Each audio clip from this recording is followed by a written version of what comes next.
Հայաստանում միջին ամսական անվանական աշխատավարձը 2025 թվականի նոյեմբեր ամսվա դրությամբ կազմել է 308,835 դրամ, ինչը համարժեք է մոտ $812 և 7,5%-ով գերազանցում է 2024-ի նոյեմբերի ցուցանիշը։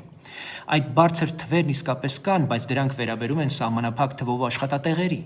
Մնացած մեծ հատվածում շինարարություն, առևտուր, ծառայություններ, գյուղատնտեսություն, մարզային, պետական ու համայնքային ոլորտներ մարդիկ աշխատում են շատ, բայց եկամուտը հաճախ չի հասնում արժանապատիվ կյանքի մակարդակին։ Արդյունքում ձևավորվում է աշխատող աղքատություն։ Մարդը զբաղված է, բայց մշտապես ապրում է ծախսերի ճնշման տակ։ Մեր տնտեսությունը գերկենտրոնացված է հիմնականում Երևանում և մի քանի նեղ ոլորտներում և ուղղություններում։ Երբ հնարավորությունները կենտրոնացած են միայն մեկ քաղաքում, մարզերում ստեղծվում է փակ շրջան, կայուն աշխատանք չկա, երիտասարդը չի մնում մարզում, մարդիկ գնում են Երևան կամ արտերկիր, ոչ թե որովհետև շատ են ցանկանում մեկնել, այլ որովհետև ապրել չեն կարողանում։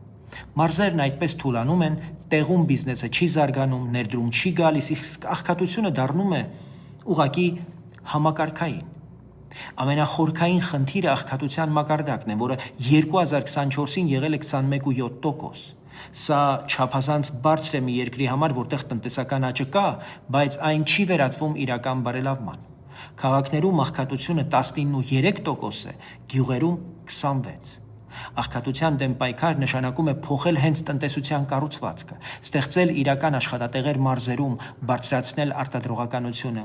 վերամշակում, փոքր արտադրություն, տուրիզմ, լոգիստիկա, աջակցել փոքր ու միջին բիզնեսին պարզ ու կանխատեսելի կանոններով և անել այնպես, որ կրթությունն ու վերապատրաստումը կապվեն